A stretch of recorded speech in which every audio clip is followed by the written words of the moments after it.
There was a night I didn't sleep at all because I knew my parents were talking about me in the next room. That teacher taught me more in one quiet moment than school ever did.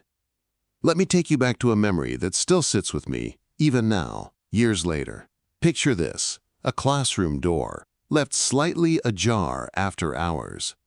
The hallway lights dimmed, the building mostly empty except for the hum of fluorescent bulbs and the distant sound of custodians moving through the corridors.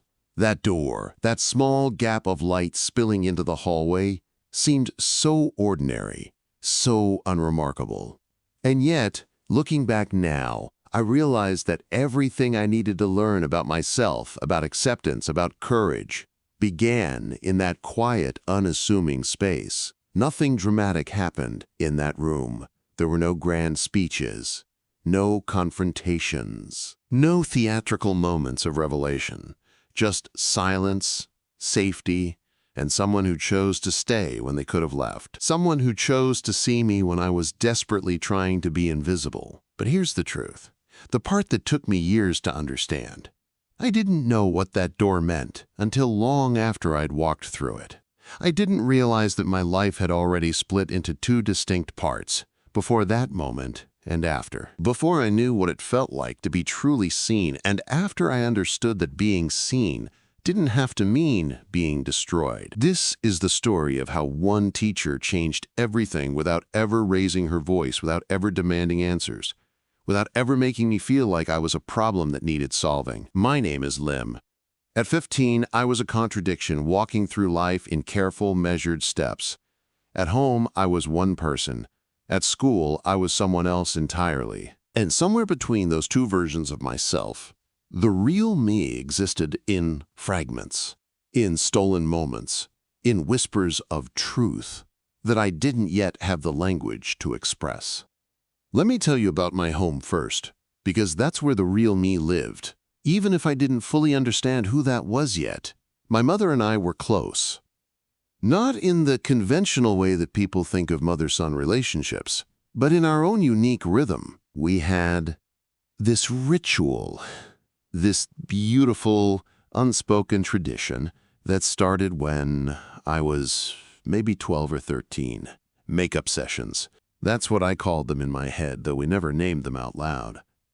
She would sit at her vanity, and I would watch, fascinated by the transformation, the careful application of foundation, the sweeping motion of blush across her cheekbones, the precision of eyeliner, the final touch of lipstick that seemed to pull everything together. And then, playfully, experimentally, she would turn to me. "Want to try?" At first it was just lipstick, a swipe of color across my lips, both of us laughing at the novelty of it.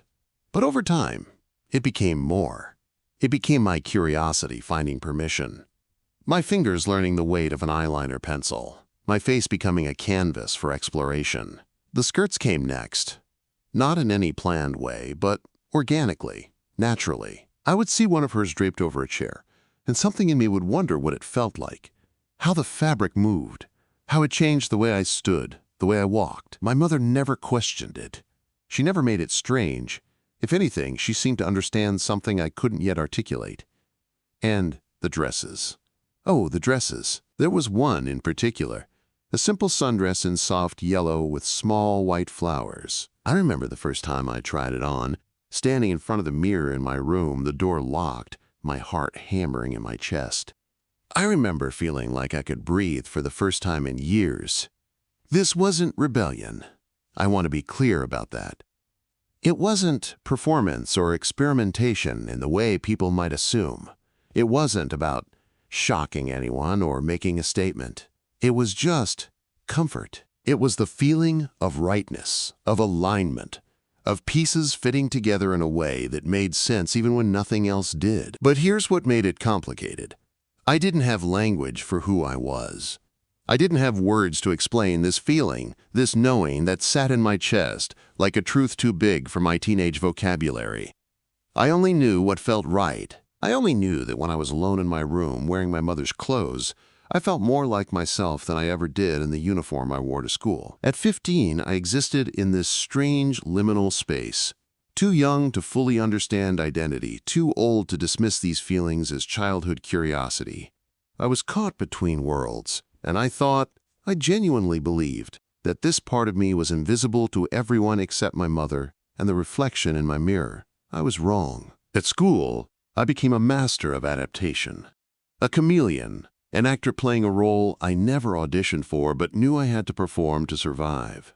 I never announced anything. How could I, when I didn't even have the words for what I was feeling? Instead, I adapted. I adjusted. I became smaller, quieter, more careful. Every movement was calculated. Every word was measured. Every interaction was a delicate balance between being seen enough to exist and invisible enough to stay safe. I changed my posture. Where I might naturally have moved with a certain fluidity, I forced stiffness into my shoulders. I learned to take up less space, to fold into myself, to become unremarkable. My walk became deliberate, masculine, purposeful, in a way that felt like wearing shoes 2 sizes too small. I lowered my voice, kept my interests private. The emotional tension of this double life was exhausting. Every day was a choice between being seen and being safe, and I chose safety every single time.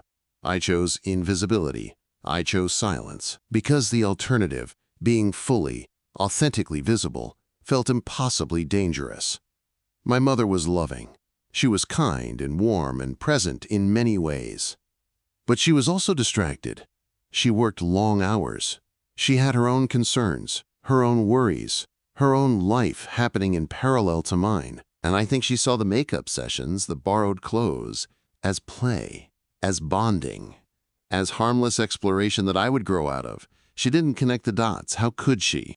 I was so careful to keep the 2 parts of my life separate. The Lim who existed at home in moments of privacy, and the Lim who existed everywhere else.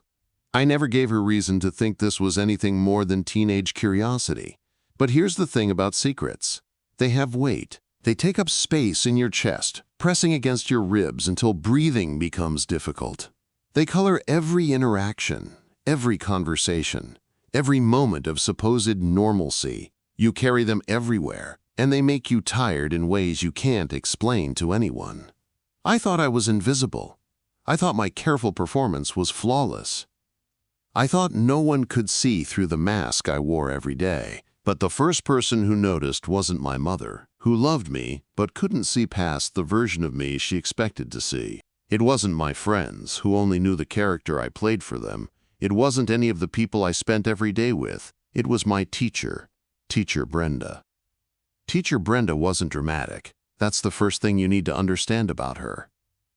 She wasn't the kind of teacher who made grand gestures or gave inspiring speeches or created obvious moments of connection. She was subtle, observant, present in a way that felt quiet but absolute. She taught English literature, and her classroom was at the end of the 2nd-floor hallway, room 204. It was an ordinary room, with ordinary desks and ordinary posters about grammar and classic novels. But there was something about the space that felt different. Safer, somehow. More accepting. Looking back, I realized it was her. It was the energy she brought to that room, the way she saw her students, not as vessels to fill with information, but as whole human beings with complex inner lives. She never interrogated me, never pulled me aside with concerned eyes and carefully worded questions, never labeled me or put me in a box or tried to extract confessions. She did something much more powerful. She created space. The classroom was always open after lessons, not officially, not as an announced policy, but as an unspoken invitation. Students could come and go. They could sit quietly and do homework. They could read. They could just exist. And Teacher Brenda would be there, grading papers or preparing lessons, offering a neutral, safe presence that asked for nothing in return. I started noticing the pattern in my 2nd year of having her as a teacher. Other students would drift in sometimes, particularly those who seemed to need somewhere to be that wasn't home and wasn't the crowded chaos of the cafeteria or common areas. The quiet ones, the different ones, the ones who, like me, were carrying something heavy. And Teacher Brenda never made a fuss. She would look up, acknowledge you with a small nod or a smile, and returned to her work. No questions, no demands, just presence. Just permission to exist in that space exactly as you were. Her restraint was its own form of care.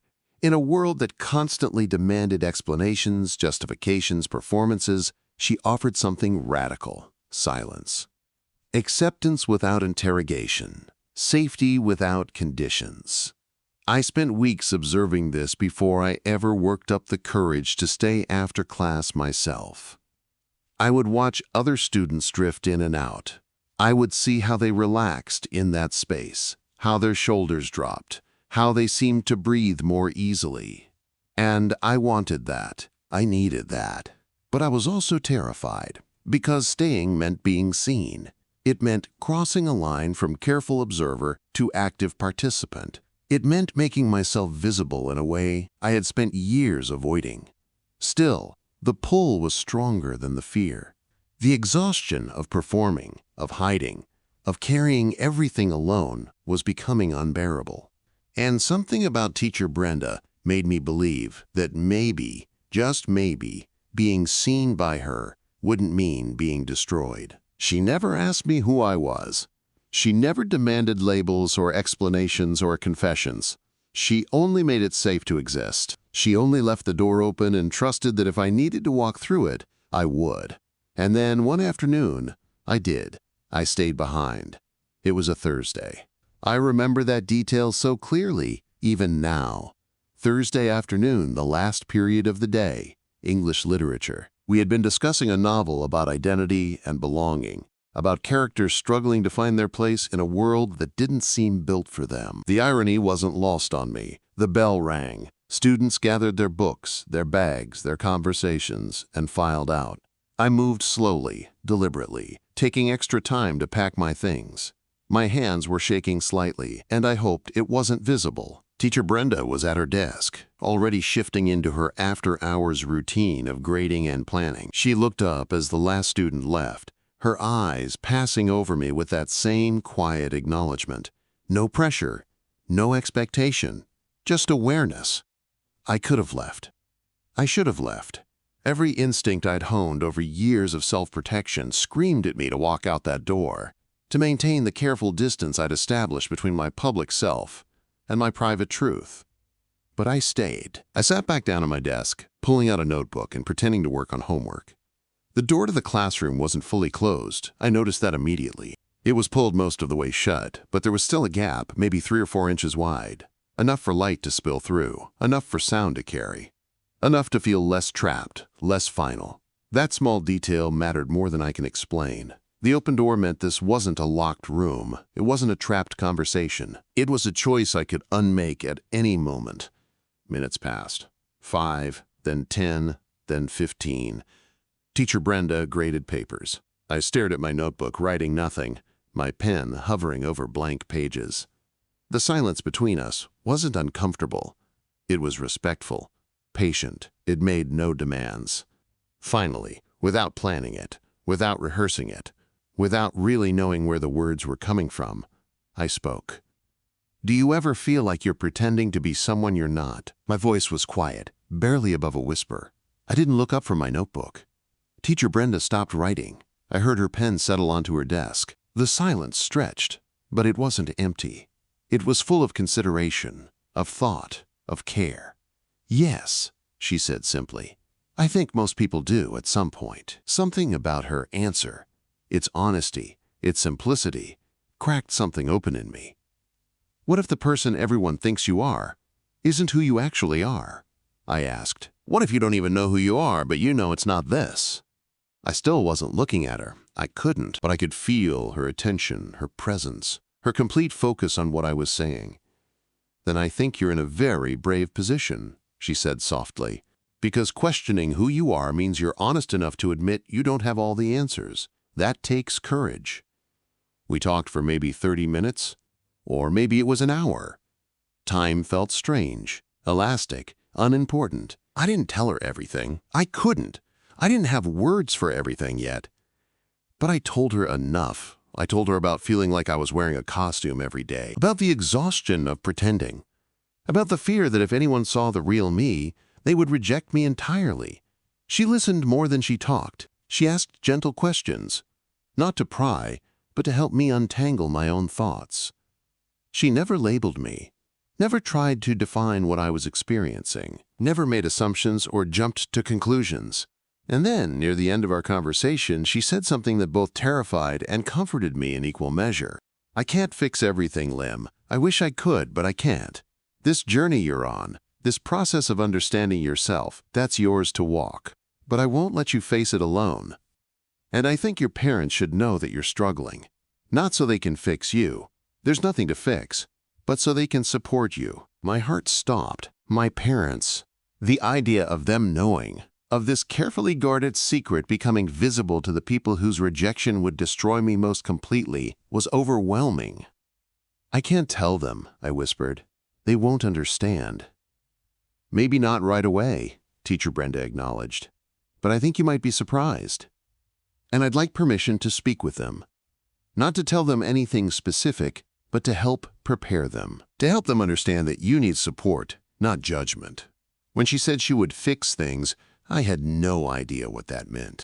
I had no concept of what that conversation might look like, what she might say, how my parents might react.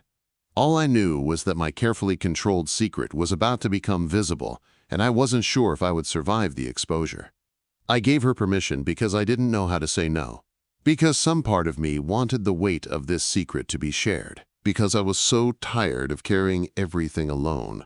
I would find out soon enough what fixing things meant. Days passed. 3 days, to be exact, though they felt like 3 years. Teacher Brenda had asked for my parents' contact information, and I'd given it to her with trembling hands, feeling like I was signing my own death warrant.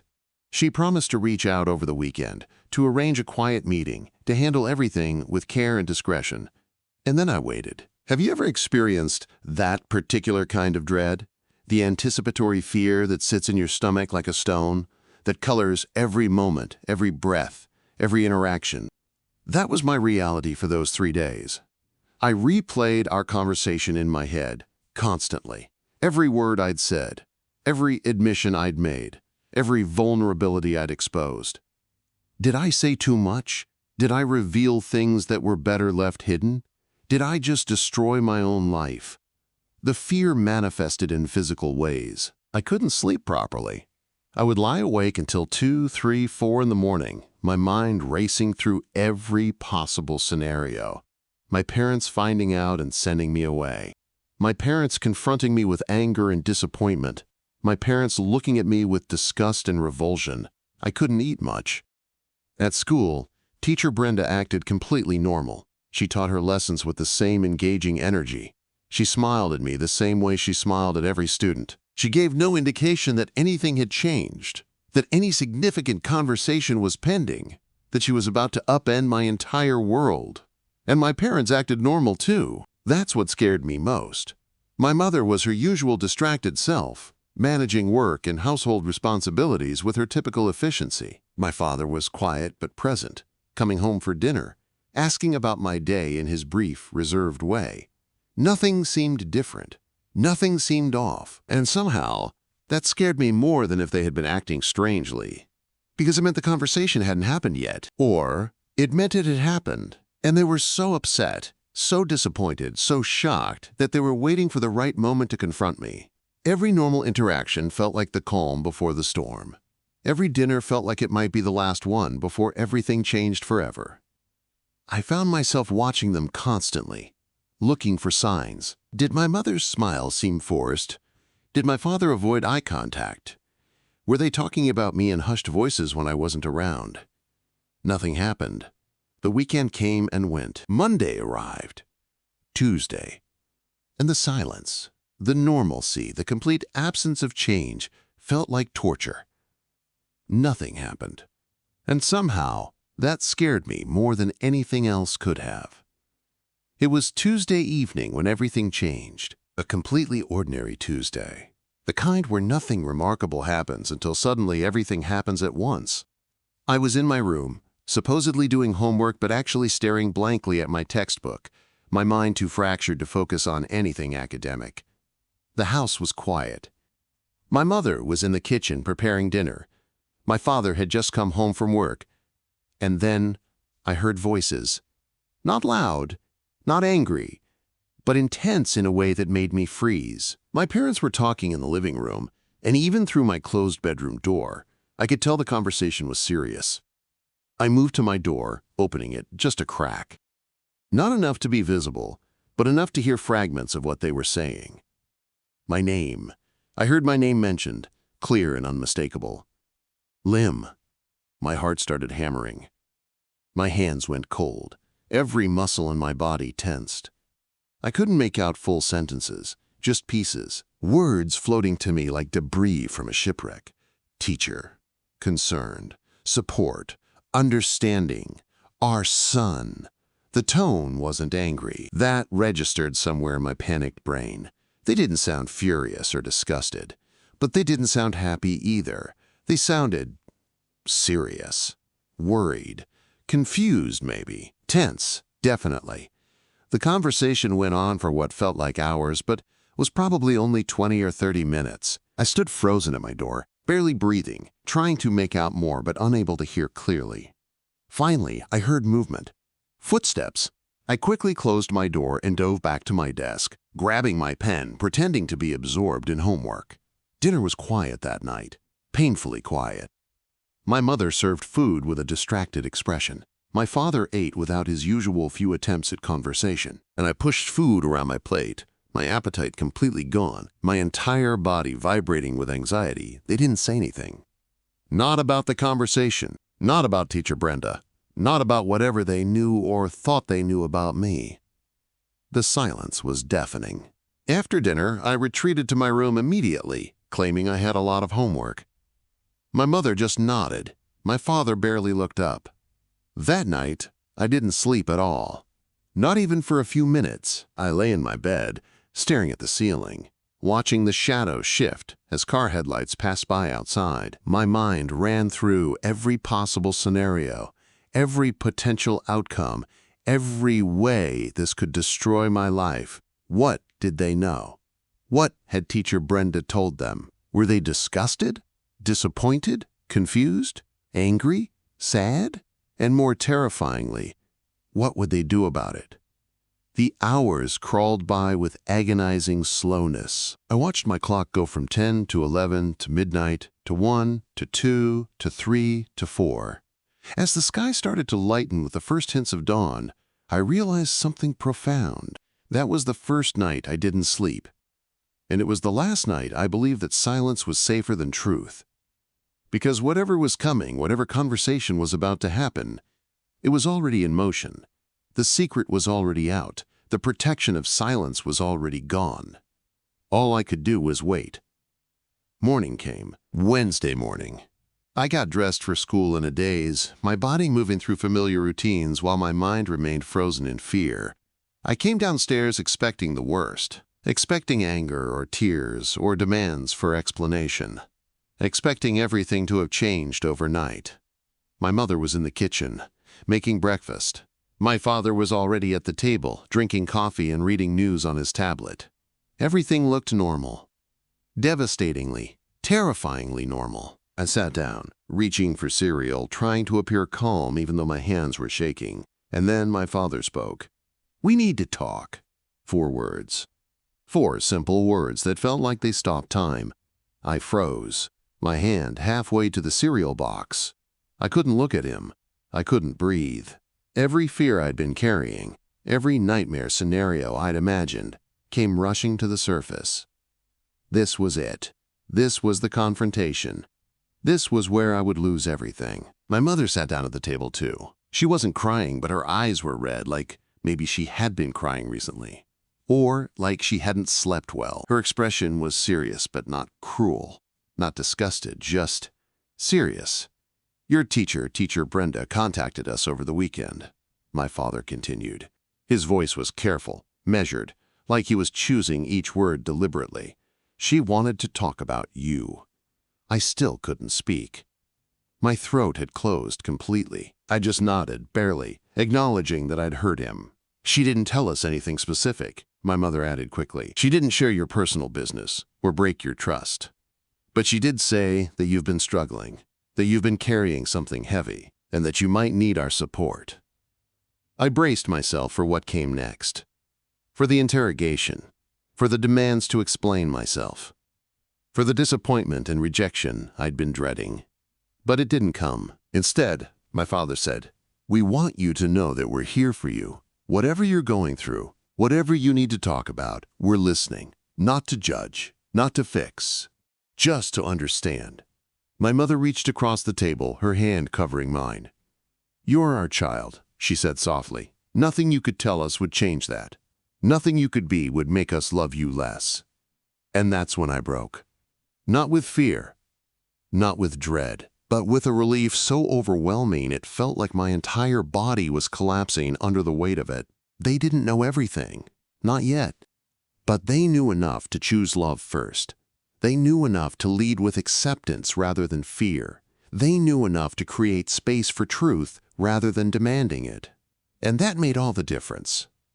Later, I would learn that teacher Brenda had met with them privately, that she'd spent over an hour talking with them, not about labels or diagnoses or specific details, but about the broader picture, about teenagers struggling with identity, about the importance of parental support, about the damage that rejection can cause, about the life-saving power of unconditional love. She'd centered care, not fear. She'd focused on my well-being, not on what I might be or what I might identify as. She'd given my parents a framework for understanding without overwhelming them with information they weren't ready to process. She'd prepared them to love me before I ever had to explain myself. And my parents, to their eternal credit, chose to trust her. Chose to trust that their role was to support, not to interrogate. Chose to create safety rather than demanding answers. That morning at the breakfast table, I didn't tell them everything. I wasn't ready for that yet. But I told them I was struggling with who I was. I told them I felt different, like I didn't quite fit into the box everyone expected me to fit into. I told them I was scared and confused and exhausted from pretending. And they listened, really listened, without interrupting, without judging, without trying to fix or explain away or minimize what I was feeling.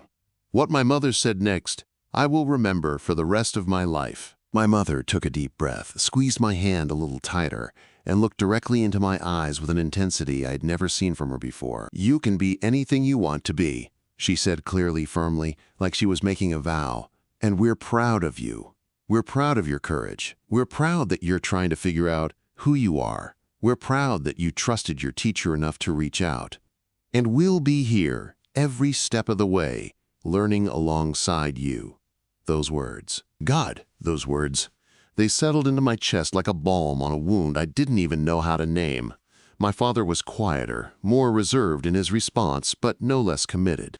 He admitted, with a vulnerability I'd rarely seen from him, that he was confused, that he didn't fully understand what I was going through, that this challenged some of his assumptions about parenting, about identity, about how the world worked. "But," he added, and this is the part that mattered most, "my confusion doesn't mean you're wrong. It just means I have learning to do. And I'm committed to doing that learning. I'm committed to understanding you, even if it takes time." He paused, then continued. "You're my child. Nothing changes that. Nothing." They suggested therapy, not as correction, and they made that explicitly clear, not as a way to change me or fix me or make me normal, but as support, as a resource, as a space where I could explore my identity with professional guidance, where I could develop language for what I was experiencing, where I could build confidence in whoever I was becoming. "The goal," my mother explained, "isn't to change you, it's to support you, to help you understand yourself, to give you tools for navigating a world that isn't always kind to people who are different." Over the following weeks and months, they proved their commitment in tangible ways. They found a therapist who specialized in adolescent identity development, someone who was affirming and knowledgeable and kind. They attended their own counseling sessions to learn how to best support me. My mother started having more intentional conversations with me about the makeup sessions, about the clothes, about what these things meant to me. She stopped treating them as playful bonding moments and started recognizing them as expressions of something deeper. My father, in his quieter way, made space for me to be myself at home. He stopped making assumptions about my interests or my future. He started asking questions instead of making statements. He started listening instead of directing. The most profound thing about their acceptance was that it didn't require full understanding.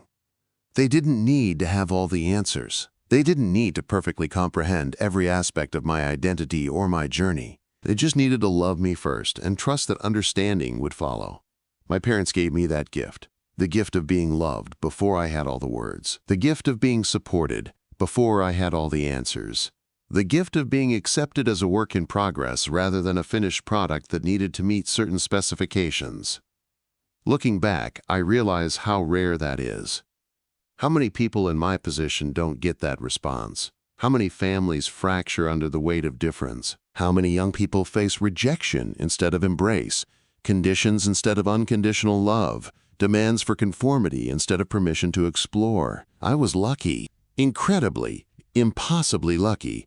Not because my journey was easy, it wasn't, but because I didn't have to walk it alone. Because when I needed them most, my parents chose me over their own comfort, my well-being over their own confusion, my truth over their expectations. And it all started with a teacher who understood that sometimes the most powerful thing you can do for someone isn't to give them answers, but to help them find people who will love them through the questions. I'm older now, not by decades, but by enough years to have perspective, enough time to understand what happened and why it mattered, enough distance to see the full picture. I'm still becoming. That's important to acknowledge. This story doesn't end with me fully formed, perfectly confident, completely certain of every aspect of my identity. I'm still learning, still exploring, still figuring out who I am and who I want to be. And Teacher Brenda, I stayed in touch with her, not in any official capacity, but in the way you stay connected to people who fundamentally altered your life's trajectory. Occasional emails, updates when something significant happens, gratitude expressed in ways that always feel inadequate to the gift she gave me. One teacher, one choice, one moment of deciding to stay present rather than turn away, to create space rather than close it off, to trust rather than control. That's all it took to change a life, my life. Before I go, I want to ask you something. Who left a door open for you? Who created space when you needed it most? Who saw you when you were trying to be invisible? Who chose to stay present when they could have looked away? Sometimes the most important lessons aren't taught. They're allowed. They're allowed by people who understand that their role isn't to have all the answers, but to create space for questions. People who understand that safety isn't about eliminating uncertainty, but about being present through it. People who understand that the door doesn't need to lead anywhere specific. It just needs to stay open. Thank you for listening to my story. Thank you for holding space for this truth. And thank you to everyone who's ever left a door open, who's ever created safety, who's ever chosen presence over pressure. Sometimes a slightly open door is all it takes to save a life. The end. The Gender Diary exists to light that path with shared stories. Whether you found connection in this narrative, you're on your own journey of gender exploration, or you're here seeking understanding, your subscription fuels our mission. Every subscriber empowers us to keep illuminating these authentic experiences for our community. Kindly drop a comment below. Your voice adds to the tapestry of experiences that makes this space meaningful. Until our next story unfolds.